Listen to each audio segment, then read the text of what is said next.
Majorité toujours au pouvoir, qu'est-ce que ça vous inspire, ces échanges de part et d'autre dans les entourages? Est-ce que ça vous consterne? Je crois que surtout on voit des personnalités qui essaient de s'exprimer et qui essaient de proposer des projets. Et c'est ça à quoi il faut s'arrêter pour le moment. Et c'est ce que les Français attendent. C'est ce que Gabriel Attal a fait cet été en allant à la rencontre des Français, en essayant de les écouter, de comprendre quelles sont leurs attentes, quelles sont leurs demandes, quelles sont leurs inquiétudes et quels sont leurs doutes. Et c'est ça à quoi il faut répondre. Ensuite, derrière, on l'a toujours dit, il y a un rassemblement qui devra se faire derrière celui qui sera le plus à même de porter un projet politique qui se situe dans ce grand espace entre deux extrêmes qui sont populistes et extrêmement, à notre avis, dangereux pour le pays. Et en attendant, eh bien, les choses se tendent donc entre Gabriel Attal et Édouard Philippe, même si ça n'a pas l'air d'inquiéter celui qui est toujours favori, Édouard Philippe. J'appelle tout le monde à adopter ce que les gens d'expérience connaissent, c'est le calme des vieilles troupes. Quand j'ai fait mon service militaire, parce que j'ai fait mon service militaire, on apprenait ça, le calme des vieilles troupes. C'est toujours très précieux. Voilà, Guillaume Daré, il reste dans sa posture de hauteur, Édouard Philippe. Oui, parce que même s'il baisse effectivement dans les sondages, il considère toujours qu'il est le mieux placé dans ce bloc central de droite et de centre-droit. Il veut apparaître comme celui à qui on doit se rallier. Il y a déjà eu un certain nombre, on l'a vu, de soutiens. Maud Bréjon, la porte-parole du gouvernement, Gérald Darmanin plus récemment. Et donc, on voit que cette tension-là, il ne veut pas entrer dedans, dans cette lutte effectivement avec Gabriel Attal. Il considère toujours que c'est Gabriel Attal qui doit venir vers lui. On parle beaucoup de Gabriel Attal, mais pour Édouard Philippe, qui veut être le candidat du centre et de la droite, il y a une autre problématique, c'est aussi Bruno Retailleau, qui est entre 7 et 9% des intentions de vote. C'est là aussi qu'il a une vraie source d'électeurs pour monter et pour s'assurer une qualification pour le second tour, Édouard Philippe. Des tensions au sein de la Macronie, mais à gauche également. Benjamin Lucas, vous nous avez rejoint. On a vu cette image de Raphaël Glucksmann aux côtés de Yannick Jadot. Raphaël Glucksmann, il est clair, il dit pour nous, il n'y aura aucune alliance avec LFI, avec Jean-Luc Mélenchon, mais on a l'impression que chez les écologistes, notamment, mais aussi au sein du PS, c'est beaucoup plus compliqué que ça. Que dites-vous, vous, sur ce point? Qui soutenez-vous? Moi, je suis comme beaucoup d'électrices et d'électeurs de gauche, je voulais l'unité. On l'a fait en 2022 avec la NUPES, en 2024 avec le nouveau Front Populaire. Ça nous a permis de priver M. Macron d'une majorité absolue en 2022 et d'empêcher l'extrême droite d'arriver au pouvoir en 2024. J'espérais qu'on y arriverait. On n'y arrivera pas. Et nous n'y sommes pas arrivés. Donc d'abord, je le regrette, je le déplore et je m'en attriste. Ensuite, il faudra faire un choix. Et comme beaucoup d'électrices et d'électeurs de gauche, moi, pour faire mon choix, je vais regarder, écouter, lire les projets des uns et des autres.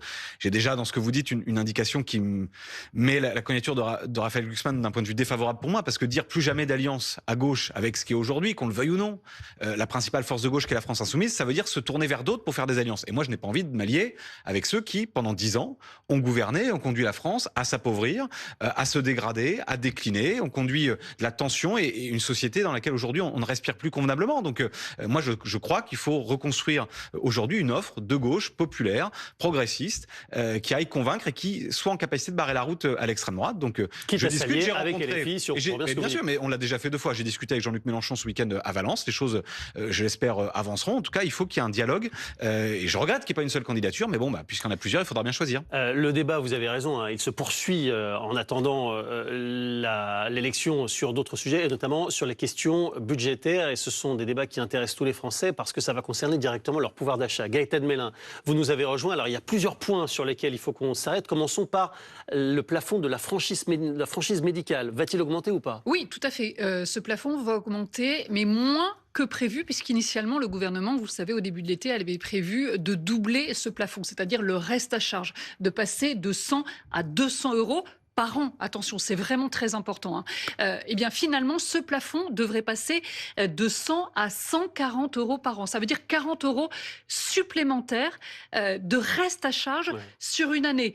Ça veut dire que ça sera 20 euros supplémentaires sur les franchises, sur les médicaments, et 20 euros sur les consultations. Alors bien évidemment, ces 40 euros supplémentaires, c'est toujours une très mauvaise nouvelle, notamment pour ceux qui ont davantage besoin justement de médicaments ou qui vont davantage consulter les médecins. Parce qu'ils ont des pathologies et généralement, ce sont les personnes aussi qui sont les plus modestes et qui regardent chaque centime dépensé. Donc, on ne peut pas dire que ce n'est rien, mais effectivement, c'est un marqueur très important vu l'ampleur du déficit de la sécurité sociale. Dans ce décret qui sera publié dans les tout prochains jours, puisque normalement la mesure doit entrer en application dès le 1er octobre, il est prévu aussi un élément très important, c'est que finalement, tous les les 1 ou 2 ans, ce plafond soit revu à la hausse en fonction de l'inflation. C'est d'ailleurs comme ça que le gouvernement explique cette augmentation de ce reste à charge à 140 € en disant qu'on a pris l'inflation cumulée depuis 2025. Alors il y a cette nouvelle, il y a aussi un effort qui vraisemblablement sera demandé aux retraités. C'est pas très précis pour l'instant, mais le terme de désindexation est en train de revenir dans tous les esprits. Anne Genetet, c'est inévitable cette nouvelle ponction sur le pouvoir d'achat des Français? Alors, je vais préciser une chose sur ce reste à charge concernant la santé. D'abord, on a un très bon système de santé qui est très protecteur et rappeler qu'il y a 18 millions de personnes qui ne sont pas concernées par ce sujet-là, qui sont les enfants, les mineurs, qui sont les personnes les plus vulnérables, et puis également les affections de longue durée, et les femmes enceintes, voilà, il y a un certain nombre de personnes qui échappent à ça. Ensuite, c'est vraiment un reste à charge par consultation, par acte médical, qui cumulé sur l'année pourrait aboutir à un plafond maximum de reste à charge de 140 €. Donc voilà, il faut vraiment remettre les choses en perspective et dire qu'en moyenne, la moyenne n'a pas toujours beaucoup de sens, mais la moyenne c'est 10 € par personne et par an, ce qui n'est pas non plus une somme considérable. Ce qui traduit l'effort collectif que nous devons faire, qui est de dire chacun doit pouvoir contribuer à la hauteur de ce qu'il peut faire au redressement de la santé, car nous voulons conserver ce système de santé très protecteur qui nous est envié dans le monde entier, que même plein de pays. Ah bah écoutez, si je vous assure qu'aujourd'hui, moi je peux vous dire comme médecin, Et que vous dégradez quand je me promène à l'étranger et que dans certains pays que je vois des pathologies que je ne verrai pas de mes yeux en France, parce que nous savons les prendre en charge à temps, nous savons offrir des soins à l'étranger, gratuits. on regarde aussi le financement, on regarde la situation des hôpitaux français, et tout ça ne fait pas forcément rêver la planète entière. Sauf qu'aujourd'hui, non, je ne suis pas d'accord. Aujourd'hui, vous pouvez vous faire soigner. Vous avez demain matin un cancer, une affection de longue durée, vous êtes soigné en France et vous n'avez pas à payer pour cela. Il faut le rappeler. Et donc, ce reste à charge est juste une contribution collective qui permet à chacun de contribuer à hauteur de ses moyens. Est-ce qu'on est en train de faire les poches des Français? D'abord, il y a les discours et la réalité. Moi, il faut que je fasse 100 km pour trouver un pédiatre pour mon fils de 20 mois. Donc, vos leçons sur on a le modèle merveilleux. Effectivement, comparé avec beaucoup de pays dans le monde, on a un très beau modèle. On a un très beau modèle, mais qui, malheureusement, est dégradé d'année en année, notamment parce que vous ne lui donnez pas les moyens suffisants.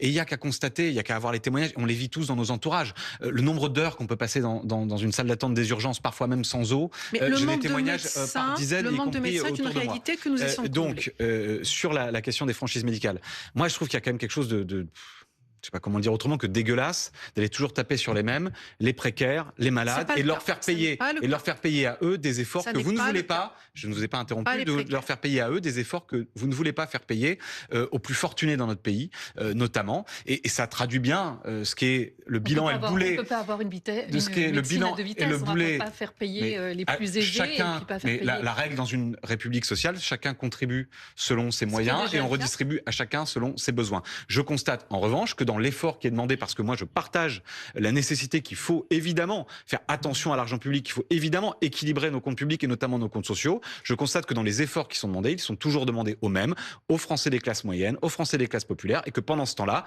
vous préservez de cadeaux fiscaux en cadeaux fiscaux les plus fortunés dans notre pays, et qu'aujourd'hui il y a une santé à deux vitesses. Aujourd'hui vous êtes mieux soigné, plus rapidement, dans de meilleures conditions quand vous êtes riche et quand vous habitez dans des centres urbains que quand vous habitez dans les quartiers populaires, dans le périurbain ou dans le rural. Alors, et que vous êtes précaire, et c'est une réalité, c'est le bilan. Ce sujet-là, il y a aussi le sujet des retraites sur lequel il faut revenir. Il y a le sujet du carburant aussi, même si là, ça ne dépend pas forcément directement du gouvernement, parce que les prix sont repartis à la hausse, n'est-ce pas, Nicolas Dumas? Vous le voyez, vous, dans une station? Oui, effectivement, ils ont dépassé la barre symbolique des 2 €, notamment pour le samplon 95, 2,041 € et le gazole, 2,236 € ici dans les Hauts-de-Seine. Il y a beaucoup d'automobilistes qui viennent ici et ce qu'ils nous disent, c'est qu'en fait, ils ne font pas pour la plupart le plein parce qu'ils n'ont tout simplement pas les moyens. Tout de même, il y a certains professionnels, par exemple, une monitrice d'auto-école qui, elle, a dû faire le plein parce que c'est son moyen de travail. Je vous propose de l'écouter. En fait, en début de la guerre, là, ça s'est monté très vite. Ensuite, il y a eu quand même des petites baisses. Puis là, je trouve que pourtant le baril a baissé et au niveau de la pompe, ça baisse pas. C'est quand même très très cher, très cher. On n'a pas le choix.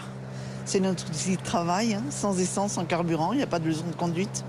Et sur une semaine, c'est 2,1 centimes de plus pour le samplon 95 et 3,2 centimes en plus sur le litre de gazole.